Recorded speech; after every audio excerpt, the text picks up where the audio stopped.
Nyaata qocaaf taa'ee allaattiin hin fudhattu.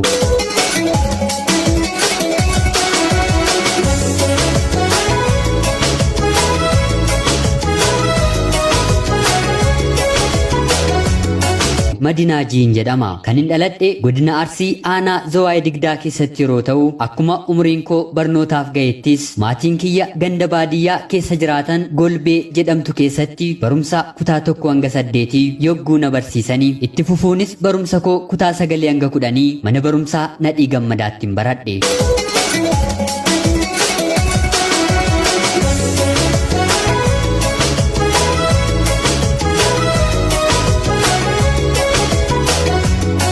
Yeroon kutaa 9 baradhu kanattis mucaan obboleettiin isaa ollaa keenyatti heerumte innis kutaa 7ffaa baratu gaaffii jaalalaa naaf dhiyeesse. Anis isa waliin ijoollummaa kootii kaasee qe'ee warra keenyaa keessatti waliin taphachaa waan guddanneef tole jechuun gaaffii jaalalaa isaa fudhe. Jaalala keenya waliin dhandhamachuuf fagoos manarraa waan hin deemneef innis obboleessa kiyya waliin taphachuu mana keenya keessa waan dhufuuf turtii yeroo muraasa booddee maatiin keenya nurratti beekuun isaanii nafne. Innis of duraa anaaf inni yeroodhaan bultii jaarrannee akka jiraannu waan barbaaduuf otuu anaan hin gaafatiin akka isa fuusisan maatii isaa gaafachuun isin wal jaallannaan nuyi bira rakkoo maaltu jira jechuun isaaf tole jedhanii hiddi sanyii keenyaa akka walitti makamne qorachuu eegalanii. Haa ta'uti ani immoo ija laafettii waan hin tureef maatii kiyyas hedduu waan hin sodaadhuuf tarii umurii kanatti maatiin kiyya natti dheekkamuu danda'u jedheen akka inni dubbii kana gara maatii kiyyaa hin erganne ittan hime. Otuma haala kanaan isaan akeekkachiiseen waliin turaatii jirru anis barumsa koo kutaa 10tti darbeetiin hin jiru inni biyya hambaa deemuu akka barbaaduu fi piroosesiis akka jalqabeeru anatti hime. Haa ta'uti turtiin viizaasaa dafee harka ga'uu waan dideef anis hangasitti barumsa koo kutaa 10 xumureen qorumsa maatirikii fudheen qabxiinis waan naan dhufneef anis gara biyya ormaa deemuu akkan qabu murteeffadhe.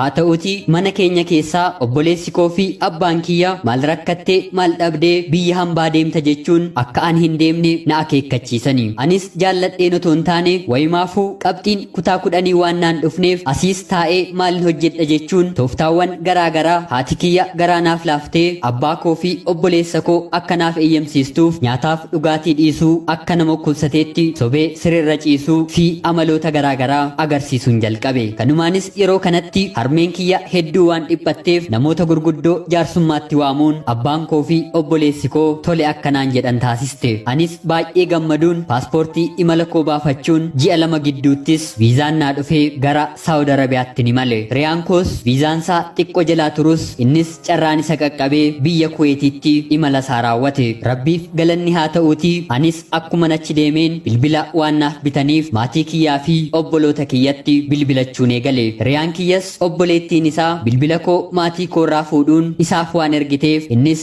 anaaf bilbiluu eegale. Guyyaa jalqaba bilbila koo irratti naaf bilbilee gammachuun keessa kootti dhagahame kana jedheen jechaan dubbachuu hin danda'u. Jaalalli keenyi akkuma duraasaatti itti fufuun waggaa tokko erga fixnee booda akka maatii kootti ergatu na gaafate. Animmoo turii xiqqoo turraa amma maaltu si ariifachiisaa hundumtuu yoo rabbi jedhee booddee ni qaqqaba jechuun ammas akka inni maatii kootti hin ergine isaatiin nan dhorke. Haa ta'utii garuu erga kanarratti walii gallee booddee turtii ji'oota muraasa booda wanti haaraan tokko anaaf isa mudate.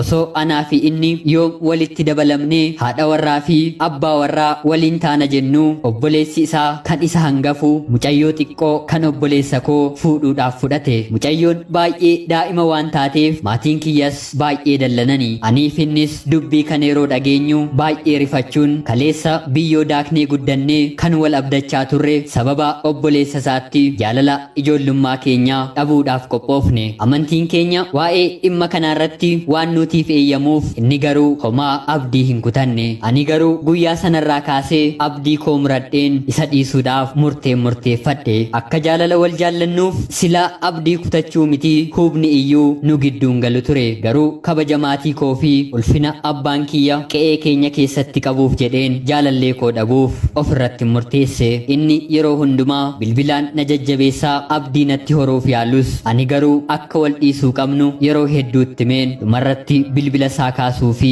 karaa inni na qunnamuu danda'u hundumaan ofirraa deebisuun carraa jireenyi naaf laattu darbeen yaaduun eegale. Haa ta'uutii bakkin ani jiraachaa jiru maadaamiin keenyi anaaf hiriyaa koo mana ishee keessa hojjechaa jiraannu waan baay'ee rakkistuuf waggaa tokko erga achi jiraannee booda lamaan keenya mana sana keessaa baduuf murteessinee wal qabannee achi keessaa bahuun rabbis nuuf milkeessee kan dura waliin jiraachaa turre mana biraa bakka garaa galle.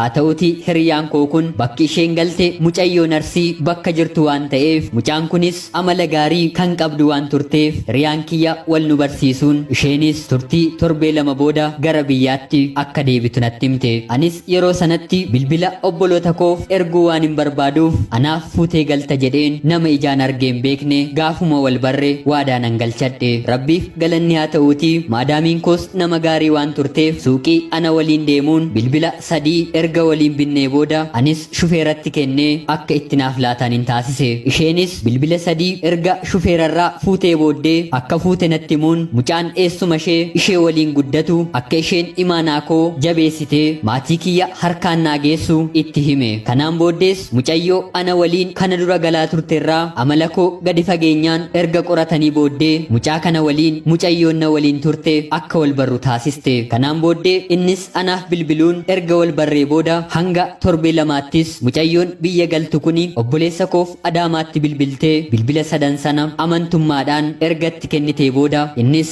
akka na jaallatuu fi na waliin bultii ijaarrachuu barbaadu otoon dheeressiin gabaabsee manatti hime. Anis itti qoosuun otuu anaan maal akkan fakkaadhu eenyummaa koon bariin akkamitti lafaa kaatee jecha kana anatti dubbatta jedheen yogguusa gaafadhu innis anaan kan na ajaa'ibee amanamummaa keetii akkamitti atuu nama hin beeknetti bilbila 3 obboleettii kootti kennitanaan jechuun gaaffii koof gaaffiin erga naaf deebisee booda akka baay'ee na qoratee fi waa'ee koos gadi fageenyaan akka beeku natti hime. Anis tole haaya ni ilaalla ergan jedhee booda innis na jarjarsuun ammas otoo anaan ijaan hin argiin anis otoo san argiin gara maatii kootti akka ergu na gaafate.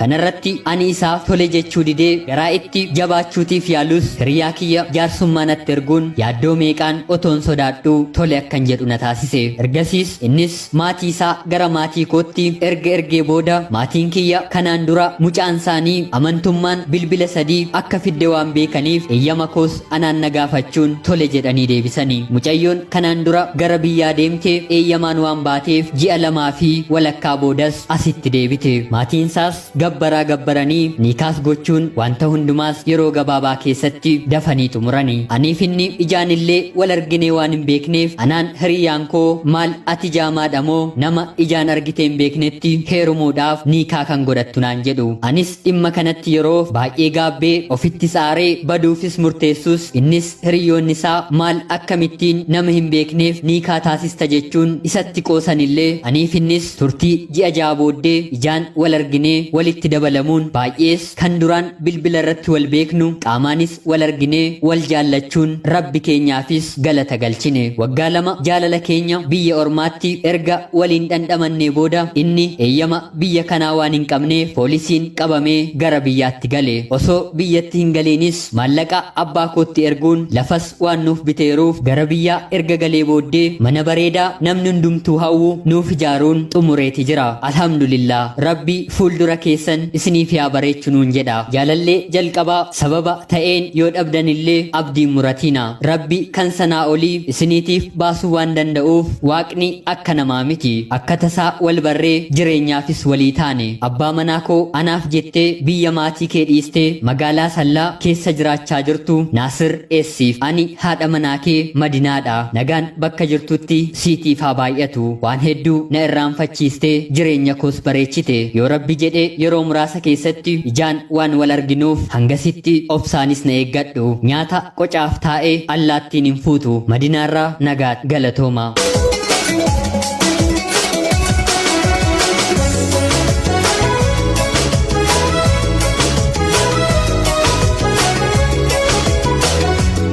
Ashama akkam jirtu kabajamtootaaf hordoftoota qophii Oromiyaa 24 nagayaaf jaalallii tokkummaan bakka jirtan hundumaatti hunduma keessaniif yaa ta'ucha guyyaa har'aas xalayaa obboleettiin keenyi Madinaa nuuf ergitee isiniif dubbiseen ka'ee akkasin irraa barattanii fi itti bohaartan akkanumallee ajaa'iba jiruuf jireenya ishee keessa jirurraatii hedduu hubannoo akka argattan homaa shakkii tokkollee hin qabu. Obboleettii keenya Madinaa xalayaa kana nuuf erguu keef guddaa galatoomisiin jenna. Rabbii jiruu fi jireenya keessan gara fuulduraa isiniif haa eebbisu. Mana keessan mana eebbaa, mana gammachuu, mana jaalalaa haa godhu isiniin jedha. Egaan kabajamtootaaf hordoftoonni qophii Oromiyaa 24 illee haaluma obboleettiin keenya nu gaafatteen komentii jalatti akka barreessitanii fi kabajaan isin gaafachaa. Jireenyi takka takka wanta ajaa'ibaa namatti fiddi. Ani karaa dhuunfaa koo waan baay'een ajaa'ibsiifadheef kunis jira jecha jedhu qofaan fayyadama. Maaliif akkuma yeroo ammaa kana argaa jirtan jiruuf jireenya hawaasa keessatti gaggeeffamaa jiruun baay'ee wal beeknee baay'ee wal qoranneeyyuu hariiroon jaalalaa keenya kan nu jalaa kufee hedduun keenya waan jirruuf inni akkasii garuu tasa wal baranii otuu waliin beekiin niikaa waliif taasisanii maatiis walitti ergatanii wal fuudhuun dhuguma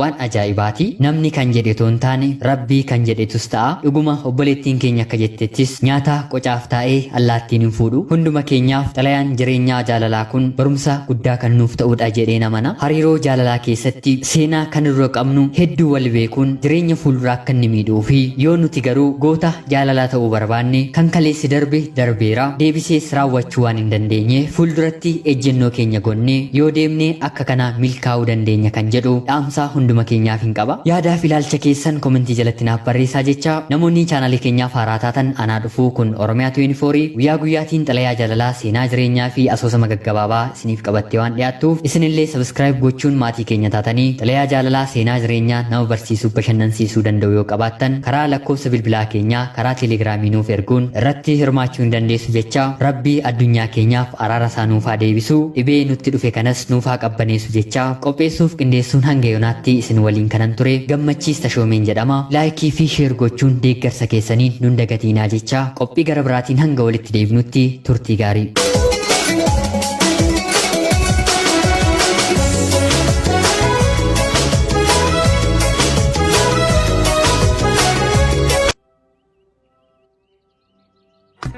Warri kun! Hey! Warri kun! Warraan!